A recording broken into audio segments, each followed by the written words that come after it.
I'm Neelam Chibber. I'm a social entrepreneur based out of Bangalore. And basically, I am trained as a designer. I'm an industrial designer from NID. And I would say that I chose this field and the work that I do because a lot of people ask me this question. Because I think of the early influences of my childhood. Because my dad was in Indian Oil and we were posted in, I think when I was very small, in Calcutta, which now that I'm 60 is literally 55 years ago. And then in Vishakhapatnam. And I remember in Calcutta, there was all this Naxalite stuff happening. And there was, my memories of Calcutta are largely of very drab buildings and poverty, and maybe it was the beggars I saw. I don't know what it is, right? And then we come to Vishakhapatnam, which was when I was 10. There again, I noticed income disparity a lot. I would notice people who worked in the house. Obviously, we were well off in terms of having my dad having a good job, etc. And I noticed income disparity a lot. And I don't know why it specifically came to me, but it came to me. And then having moved to Ahmedabad, where I was doing my 10th and 12th, I heard about NID and I got admission into architecture, into dental college. And it was a very major turning point in my life when I really thought one day, I have a very clear memory of sitting on, we used to sleep on the roof in Ahmedabad. It used to be very hot. And I was 16, 17, I had to do my applications. And I chose to apply because the NID brochure said design is about problem solving. And I think at the age of 17 and all 18, nobody really wants to commit to becoming a doctor or an engineer, and everyone's just forced into doing it by pressure. I was lucky that no one was forcing me to do anything. I have very liberal parents. And I was just given a free hand in the choice I made. And I thought, and I said, do I want to be working with ill people all my life as a doctor? Or do I want to be enabling healthy people to do better with themselves? And it was a no-brainer. I said, no, I need to be working with healthy people and help them become better. I don't know, I just got this insight. And so I said, okay, I will just go and do design. And then even for architecture, I spoke to the dean of School of Planning and Architecture. And he said, Neelam, if you do architecture, you will be just working with spaces. But in design, you can do anything. So to me, that was very powerful. And that's why I chose design and I joined NID and I chose industrial design at NID because as an industrial designer, you can do anything. You can do graphics, you can do textile, you can do ceramic, you can do furniture, you can do wood, metal, anything. And I chose industrial design. And at NID, the problem solving approach is what we learned. Design thinking is what we learned. Breaking paradigms is what we learned. This is what we were taught, right? And NID exposed us to rural India. Our design education exposed us to thinking afresh about problems.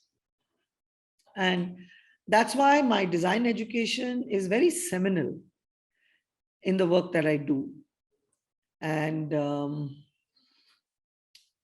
that's when, after I finished design, I chose to work in the artisanal sector. I chose to work in rural manufacturing. To me, it's not handicrafts or handloom. It's not artisans. I've spent my entire 30 years of work life, 35, 40 years plus maybe. I started literally interning at 20 on trying to rename our sector. Yeah, because I know this sector is not a niche sector. This sector is about rural livelihood. It's about rural incomes. And therefore, I've spent my life trying to rename it the creative manufacturing sector. And I don't call it handicraft handloom. I do not call it artisanal. And by default, we work with women because over the years, we realized that when we worked with government programs, it was always women. And therefore, we now focus on gender and economic resilience. That's what we call it, right? Anyway, those have been my kind of professional influences. And after my NID thesis project, which was done in Bastar, I chose Chhattisgarh because my design thinking cap led me to seniors from NID who said, Neelam, if you want to work in this sector, you need to choose a sector where you can work with your own hands. So you really understand what's going on.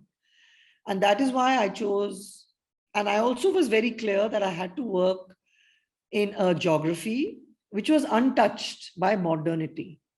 Because in design thinking, you always try to understand the problem from its core. And I knew that if I went to a cluster which had been touched by modern influences, I would not see the reality. And I wanted to understand the reality. And that is why I went to Chhattisgarh, which it was then MP. And I worked with a very tribal remote craft, which is popular now. It's called Dhokra, lost wax metal casting. I lived with artisans. I lived in villages for about 2 years. I worked with my hands with them. I designed, I made products. And those 2 to 3 years of work are actually foundational to everything I have done after that, right? And after that, I continued working in a bunch of other materials and other crafts, stone, metal, ceramic, jute, textile, anything. But it's the foundation of that period that has made me who I am today. And again, personally, obviously, there's a big connection with the personal side because who would let a girl of 21, I joined NID when I was 17, started my thesis project when I was 22. And my mother told me, she said, Neelam, because by then my parents were in Delhi. And she said the neighbors would ask me that, is she your adopted daughter? Why? How can you just let her go to these remote places on her own? Yeah. And so I really have that personal background which allowed me to do all this, and the kind of faith and trust my parents had in rural India. I think that is very critical because they felt, acha, gaon mein ja rahi hai, she'll be safe. And I thought that was incredible. And it was true, you know. It was not completely true. I had some hair-raising episodes also, but they had that faith because they themselves had seen some village life in their time and that lived experience. I see it lacking today in young people because their parents haven't had a lived rural experience. So they're quite petrified if you tell them your kids are going to the village. They say, oh my God, what's going to happen to them? You know. So to me, these personal influences have been very, very critical in my growth. And my mother is a very strong, independent woman. And I think my giving nature came from my father, who was a very giving person. And my practical side comes from my mother, who's a very practical woman. And so these are the kinds of key things that shaped me in my formative years. No, again, I'm saying again, it's the personal exposure. So my mom, like all Indian mothers, saw to it that we did music and I used to play the violin. I never took it very seriously. But she put me in a painting class. Yeah, and I used to paint. And it was only because she put me in a painting class, right? And at some point I won, I think in Ahmedabad or on Vizag, I can't remember. I won a drawing competition, a kind of a national level drawing competition. And I was very pleasantly surprised because I had no clue that I could even win an award. But I didn't look at design from the creative standpoint. That's something which is new today. I just went to design because I saw the brochure The brochure said you can design anything from a safety pin to a highway. I never forget that. The NID brochure said design is problem solving. You can design anything from a safety pin to a highway. That really caught my imagination. Yeah, and I was very clear that I needed to go into a place that was open. That was very instinctive. I didn't want to be hemmed in. Yeah, and that's how I approach design. Today, we all look at design from a side slightly artistic, or I want to create something. Yeah, I mean, we all did our craft. We all made whatever stuff we had to do in school. But no, I was not like a deeply artistic or any that kind of a person. But yes, I had a basic portfolio that I could show to NID, because when you had to apply, you had to have a portfolio. Oh, fantastic. I had these paintings. So I showed it to them, right? But one of the key reasons why I got into NID, I remember the faculty member asked me, right? Because I tried after the 11th and they didn't take me. They said, no, you're too young, try again. I had been double promoted, so I was a year junior in any case. And they said, try again after your 12th. So I tried after my 12th and they took me in after my 12th. And the faculty asked me, this 1 year that you have been, you study in Ahmedabad. I was doing my 12th in Ahmedabad. How many times have you visited NID? And I said, I haven't come even once. He looked at me, he said, why? I said, why? I mean, what would I come here and do? I don't know anybody here. So NID appreciated people like me who were just, it's a very unique place. Yeah. And he was very impressed. He said, so you didn't want to come here because it was fashionable. You came here, otherwise you would have come and visited, you would have tried to get social with someone. I said, no, if I come, I'll get admission, I'll come, I'll study design. So why do I have to visit this place? So I think that's why I got admission finally. So as like all young people at about the age of 19, 20, I had an existential crisis. I was like, why am I here? I was depressed, right? I wasn't really, really depressed, but I was pretty down in NID. Yeah, it's a third year, fourth year. Like, what am I doing? Why am I doing this industrial design? Why am I designing a dishwasher? Why am I designing a immersion heater? Right? And I did my industrial training in Nikita Shah, and it's an escorts company. It's shut down by now. They were making stuff tops. I would get into the bus in Delhi and I would drive to their factory, and I saw the way decisions were being made. And I said, this is not what I want to do for the rest of my life, right? I want to do something important with my life, right? And that's when the whole craft thing hit me, because at NID we had a lot of exposure to artisanal initiatives. And I said, look, why don't I explore our traditional methods of manufacturing? These are modern methods of manufacturing. And industry, the way it is today, is new. Industrial age is 250 years old, 300 years old. Pre-industrial age, what was going on, right? So that's why I chose craft.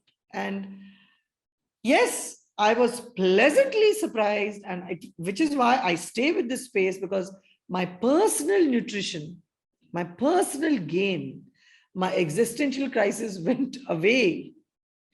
My life was sorted after my 2 years in Bastar. I had no problems after that of any kind. I mean, obviously we all have day to day, but there was no existential problem after that. I was very clear. I knew what I had to do. The sense of fulfillment and satisfaction I got by working with my hands. It was very clear to me that the mind-body linkage is very critical for human beings. And working with your hands and building and developing a society that values work with hand is critical. Yeah. And the markets want this stuff. It's sustainable production. It's green manufacturing. It's creating work for people in our villages. Today, every government program, whether it's Ministry of Rural Development, NRLM, National Rural Livelihoods Mission, whether it's the Ministry of Women and Child, whether it's the Ministry of Minority Affairs, everyone recognizes that job creation will come from this sector that feeds into fashion, lifestyle, and even value-added food, ethnic foods. That's also part of creative manufacturing, right? So we are a sector that feeds into food, fashion, lifestyle. It took me years to put it all together, right? But you've got to allow for society to continue living where they are in villages, which are spectacularly clean, which were nice, and they breathe fresh air, and they're not living in slums in cities. And you've got to allow for their economy to grow where they are. I mean, you saw in COVID, millions of people walked back. Why? Our communities didn't have to walk anywhere.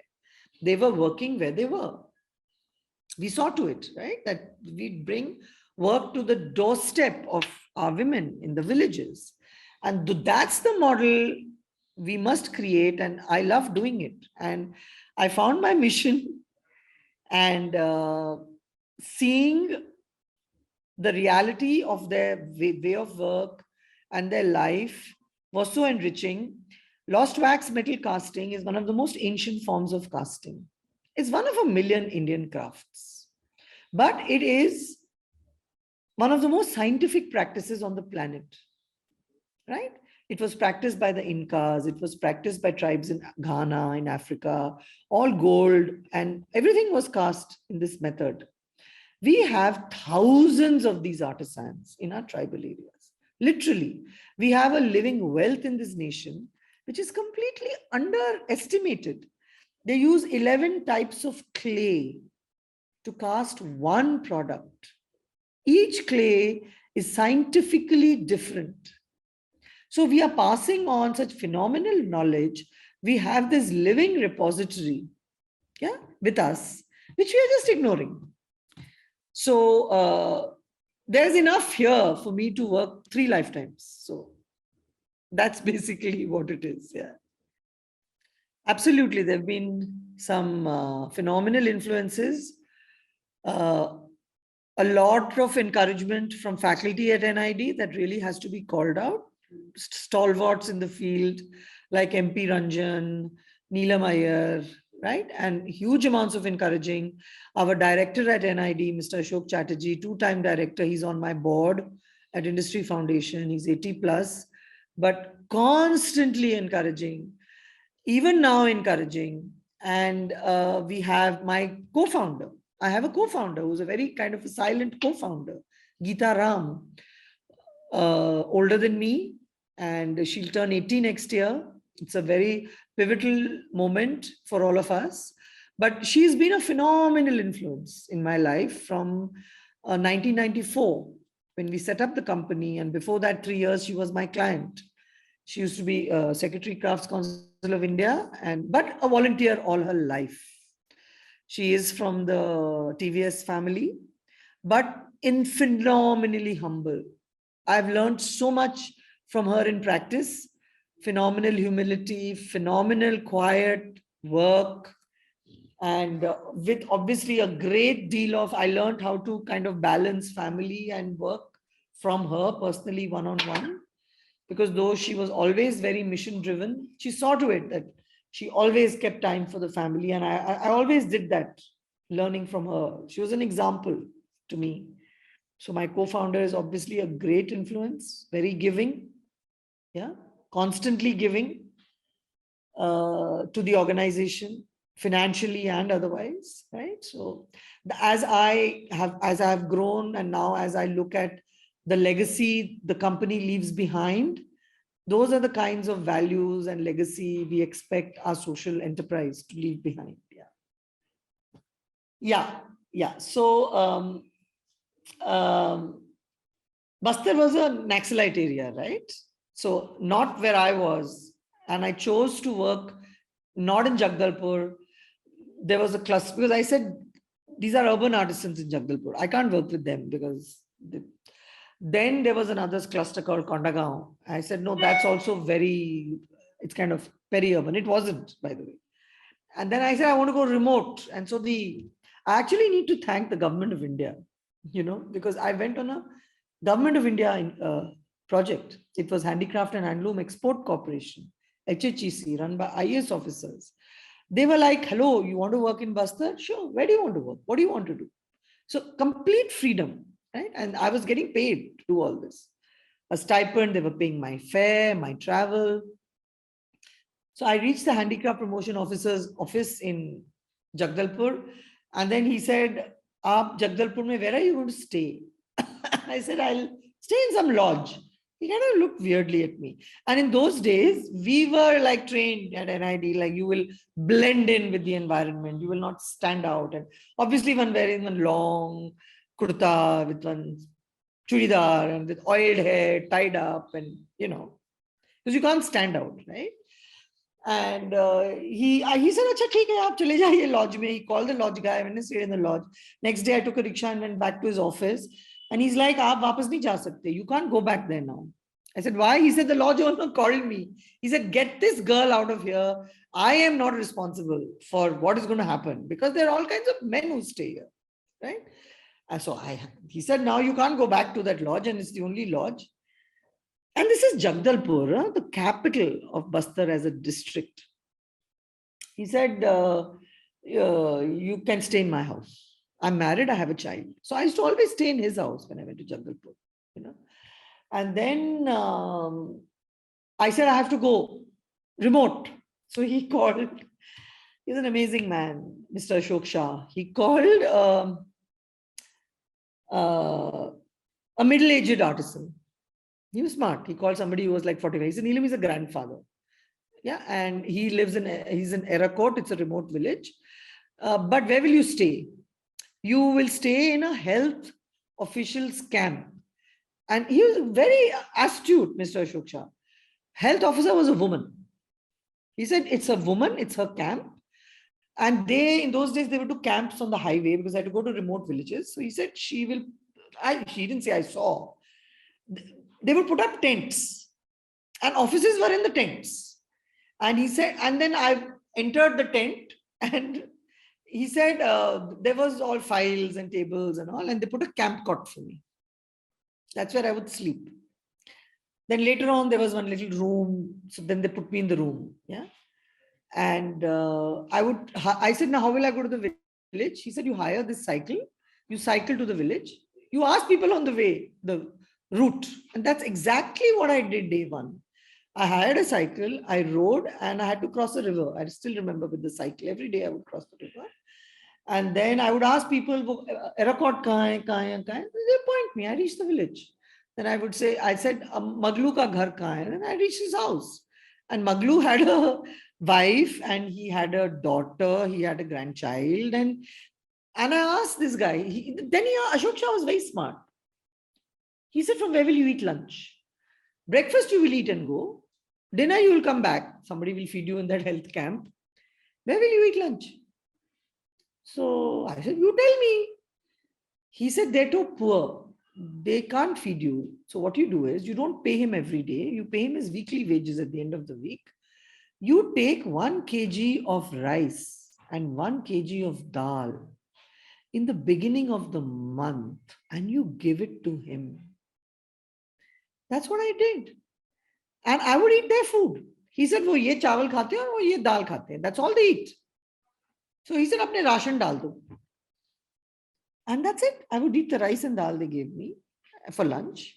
So these were the things. And then I told Maglu one day, I said, Maglu, what are your traditional markets? Like, where did you sell originally? Now you sell to MP Harshil Vikas Nigam, the State Handicrafts Corporation. Where were you selling before? He said, we will go to Narayanpur, which is hardcore Naxalite area. Wahan pe, all those inner tribals, they still use Dhokra stuff. So we used to sell in those hearts. I said, take me to the heart. I want to see the heart. He said, okay, got into a bus and I had a camera. After that, I realized I have an allergy. I rarely take pictures. I had to do documentation. Okay. Somewhere I had read that you're not allowed to take photographs in certain parts. I didn't realize I'm going to that part. Took my camera, went with him. We reached the market. We got into a bus. We reached the market and it was a very instructive message I got. How artisans will talk directly to their customers. And basically what we do is we are a link between artisan and customer, because now customers are distant. They are like Fab India, or they are national brands, or they are national consumers at a fair. Our artisans have no clue. What do you use in your house? How can they design for it? Yeah? So Industree did that. We became a bridge between artisan and new markets from this experience of me going with this guy. He'll put a sheet out, he'll put his products out, and he will meet his customer, he'll get feedback. Ye acha hai, ye theek nahi hai. Then he'll redesign and he'll be able to run his little enterprise. I am taking photos of this heart. In 5 minutes, the heart clears up. There's not a soul in sight. I said, kya ho gaya? Vanished everybody. Suddenly I realized no one's there. And then, but, one bike arrives, one bullet on the road. And then there's a cop sitting on it. And then he sends one little kid to me. Kid says, wo aapko bula raha hai thane mein. I just go up to the cop. I said, kya hua? He said, do you know that photography is banned? Who are you? What are you doing? You've got a camera. I said, I'm on a project. I didn't realize. He said, aap chaliye thane chaliye. I said, main nahi aane wale thane. I am a single woman going to a police station. Women are being raped in police stations. I am not coming. He looked at me. Then he understood. He said, aap chaliye, you can sit outside the police station. I said, okay, then I will come. So he went on his bike. I followed walking. It was just walking distance. We reached the cop station. He asked for a table to be brought outside. I said, I'm not entering your police station. Be clear. He said, don't worry. He got a table outside. He got a chair outside. We sat outside under a tree in public gaze. Then he told me, he said, acha, then I showed him a letter from HHEC. He let me go. He said, nahi, aap jaiye, aapki chitti hai. But in future, you remember that you cannot take pictures.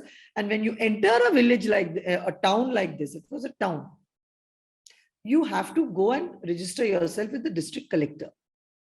These are sensitive areas. Yeah. Bye. I got into the bus. And Maglu has vanished, okay? And I get into the bus starts. It slowly fills up. It starts. The minute the engine starts, suddenly Maglu appears and sits next to me. That's when I realized how terrorized and tortured they all were by the police. That the minute the cop arrived, the whole market dissolved. Yeah. And Maglu to here, I don't want to get beaten up at the police station. Then we get into it and we go back home. It's all fine, right? Anyway, so, because that's what differentiates you from the rest of the pack. It's my ability to take risk. And as a woman, I do what I do, again, because of the support I have from my new family, my husband, who allows me to take the risks. I have put so much money into my social enterprise. My husband will just keep signing the checks blankly. He will not question. I said, there's no money. We need the money now. He'll take it. Right? I said, you will get it back. He never got it back in any case. But I'm just saying, right? It's our joint income. Yeah. But obviously your partner has to agree, even if it's a joint income. And so I think on the gender thing, a lot of us women who do what we do is because we have to have a very supportive framework at our homes. Yeah, also. Yeah, there are key milestones. I set up Industree Crafts Private Limited, the social enterprise, in 1994. I struggled along because I used to sort of run it almost single-handedly, right, with some staff. And I started going for export fairs in 2001. I set up a shop. I stood in a shop. I understood what consumers wanted. To me, as a designer, that was most important. I said, I don't understand what a consumer wants. I need to speak to consumers. So I would stand in the shop. 3 years I stood in a shop. So then I cracked that. Then I started going for export fairs. I said, I need to understand what the global market wants. And I've stood in fairs for like 10 years. I've spoken to buyers from all over the world. And that's what made me who I am. And so I had to understand the market end, right? I understood the finance end, because as a social entrepreneur, running a business with private capital, I had to go to banks, take money, take loans. So I understood everything I have built after that. is based on my work initially in the social business. In 2006, someone came along and said, "You're a social entrepreneur." And I said, "Hello." I was called for some conference in TISS. I said, "Who says I'm a social entrepreneur? What is it?" They said, "No, no, no. It's in the internet. You have a social enterprise." I said, "Oh, very good. Thanks." But 2006 was when this whole buzz started around social enterprise. So I've always been a little ahead, and therefore it's been a harder struggle in terms of challenge, because I really, really, really struggled from 94 to 2008. Yeah. And it's only in 2008 that I raised investment. And I raised investment. And it's only in 2000. And then I got proper professionals in. I got a COO, I got teams with the investment. And then, but the non-profit had been set up in 2000 in parallel, because Geeta and I discussed, and I said, "Geeta, we need to build rural infra." She said, "Neelam, through the company, we'll never get money to build rural infra. So you got to go to the government of India for rural infra." And that's how my learnings around blended finance started, that you'll always need two types of capital. You'll need donor funding, government funding, and private capital. So today I have a very strong case to make that you will only see social change with blended finance. Both kinds of capital are needed, right? Because of my experience, my work. And then we set up a trust in 2000, which is Industree Foundation, which is what I'm representing in this call with you today. But I never raised grant in Industree Foundation till 2016. I said, I cannot go out. I used to call it a begging bowl. Yeah. But I learned. I got the Schwab Social Entrepreneur of the Year award from the World Economic Forum in 2011. I started understanding, about different forms of capital better. And it's only in 2016. I went to Davos in 2013. There's a lot of exposure. I started understanding what's happening in the global setup from the social enterprise standpoint. And then 2016, again, I went to Davos, and it's 2016, I did a course called Art and Science of Systems Change at Harvard, organized by the World Economic Forum. That's when I understood that I really had to build the nonprofit. So I very actively started raising funds in the nonprofit just from 2016-17 with a lot of support from a lot of organizations, right? Social venture partners seeded us. Then we got a lot of seed money from MasterCard Center of Inclusive Growth in the nonprofit. Sonata Software helped. We had done a very large program with Office of Development Commissioner Handicrafts, Ministry of Textiles from 2009 to 2013. So everything started coming together. Yeah. And mostly a lot of things started coming together in the last 4 years. Yeah. The Industree Foundation has grown phenomenally. Our theory of change has grown phenomenally. But these were some of the turning points. And I think in 2013, I got the Womanity Foundation Award. And I told them, I need help with my nonprofit. So then we started putting the theory of change together for Industree Foundation. Yeah.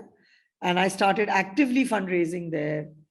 And we have a lot of philanthropic support from USAID now, from HSBC, CSR, HDFC, BNP Paribas, so everything's kind of clicking into shape, over the last 4 or 5 years. And we're seeing exponential scale in the model, but it's always different kinds of finance for different kinds of activities. We believe a lot in producer ownership. We've set up some of India's largest collectives that supply to global brands like IKEA, and even to companies like Fab India, Future Group, Reliance now. So that's been the journey. Success to me is having the women in our communities take their collectives to the next level. They have ownership, they own it, but they need to manage it. And they can. Yeah. And I don't believe, because I as a woman never ran my business alone, right? I had investors, I had professionals supporting me, like CFO hai, COO hai. Similarly, they also must have access to professional support. I do not believe women are magicians. And even if they're in a collective, they will need constant support, but they have the ability to take on basic ownership very strongly. So to me, them taking on that ownership strongly is success. And success is that the organization, Industree Foundation, which supports them and handholds them, should become independent of me.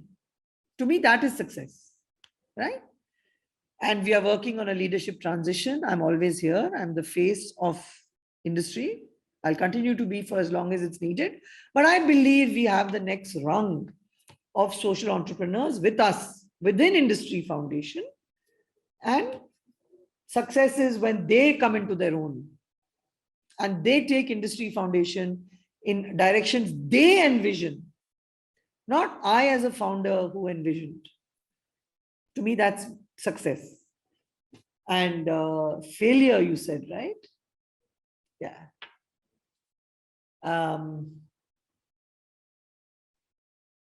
Failure to me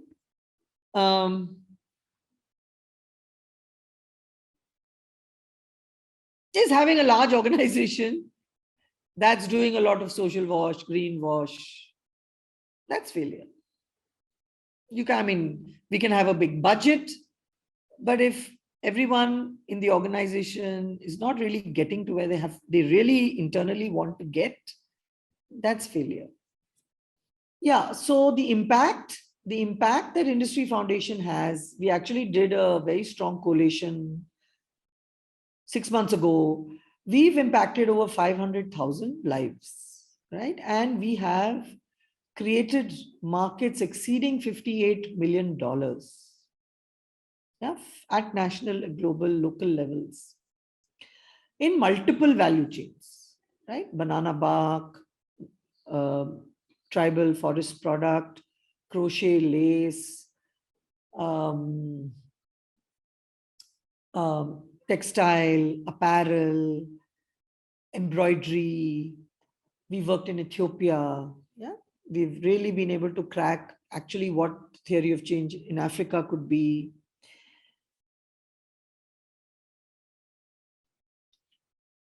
So this has been our impact. Now for us, the next level of impact is having the women move up the value chain and taking leadership positions. That's very clear to us. One big impact that we've had is that governments are also recognizing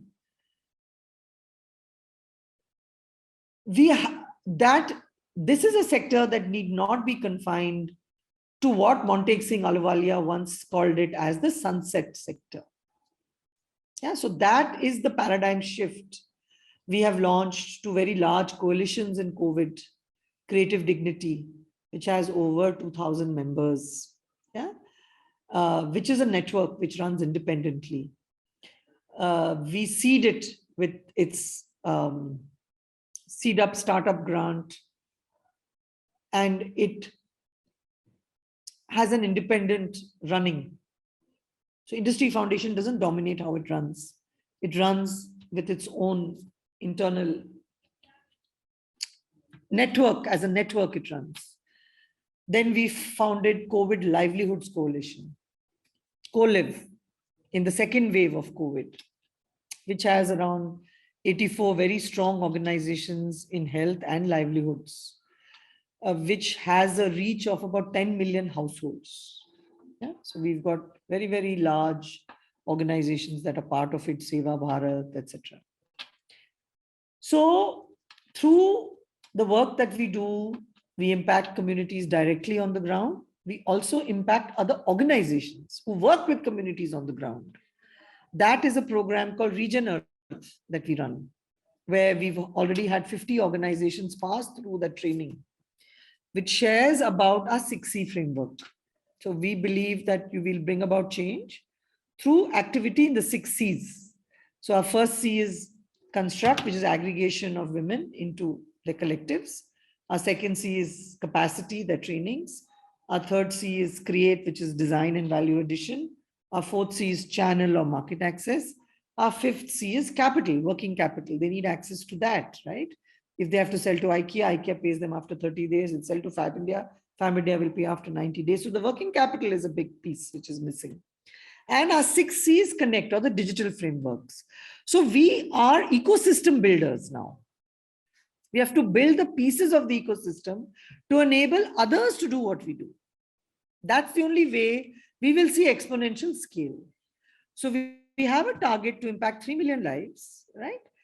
Directly, 3 million micro entrepreneurs across India, directly, which indirectly will impact 30 million people, right? And we are on track for that. And yeah, with a lot of support from many organizations. Yeah, so we compost, we try not to buy plastic packaging. It's easy for us older people to do it. I'm noticing it's a little tough with my 29-year-old son. I keep telling him, I said, why do you order on Swiggy? I don't buy Swiggy. I don't order Swiggy. I don't order Amazon. Because I think with Swiggy, the amount of solid waste in Bangalore has tripled. Plastic waste has tripled over the last 3 years. So everybody's ordering 1 cup of chai. It's ridiculous. Anyway, so I think for us, we have a house which is green. It's made of mud block, soil cement. It has domes and vaults. So there's no reinforced concrete in the roofs also. The roofs are made of mud block. We recycle all our water. We are solar. We pay, I think we only use 1/3 of the electricity we were using earlier. Things like that. So we try to be as sustainable as possible in our private lives. But I think I would give full credit to my husband for that and less to myself. So to be very frank, he's also a designer from NID. He's also been the CEO of Industree Foundation for a few years. Now he's transitioned into a mentor role. And he does a lot of work with Industree in terms of all the Region Earth program is anchored by him. Yeah. And it's called Region Earth because we are talking about building a regenerative economy. Yeah. The next economy needs to be a regenerative economy. Otherwise, we will not stay alive as a planet. Yeah, so I mean, it was always tough initially, and then I would keep falling sick because there was so much stress. So I think about 24 years ago, I started doing yoga. So I do a lot of yoga. It takes care of my physical health a lot. And then, of course, one has to look after one's spiritual body. So I did my first Vipassana at the age of 50, 10 years ago. And I have a very basic meditative practice. And of course, the third piece in this is, like everyone says, you need a fellowship. So I'm a Vedant kind of a person. So though I did Vipassana, but that gave me a certain discipline. But I'm a deep believer in Ramana Maharishi and in basic Vedant. And so I have a satsang I go to. Now that's a very new practice. So I go, 3 days a week for satsang in the morning for an hour. Yeah, so it keeps me, that's basically my backbone. I would say that whatever are the tough times you go through when you are young, it's worth it. It feels terrible at that time. It feels awful. You feel you've come to the end of the world. But remember, it's worth it. Because we all have phenomenal resilience. And that bad period is just a message to you that something's not going right. And you should really get in there and solve that problem right there and then. And you will then not have problems after that. That's my message. I would undo the amount of time I gave to my family. I always regretted. I always felt I didn't give enough time to my kids growing up. Yeah. Because I got married at 29. So when my kids were born, I was like very active in my social enterprise, right? My one son was born in 91, the second in 93. I incubated Industree, the social business, in 94. So I always regretted that I could never give them undivided time. And that was it. So to me, that's, I don't know how I could have done it differently, to be very frank. Yes, I could have been a much more sorted, calmer person to have done both and juggled all the balls, but I wasn't. So the big goal is for the organization, and it's an organizational goal. And the goal for Neelam, frankly, is at the age of 60, it is that everything can happen provided one is centering oneself and one is not doing anything from a place of personal egoistic need, that this is for Neelam or this is for Industree.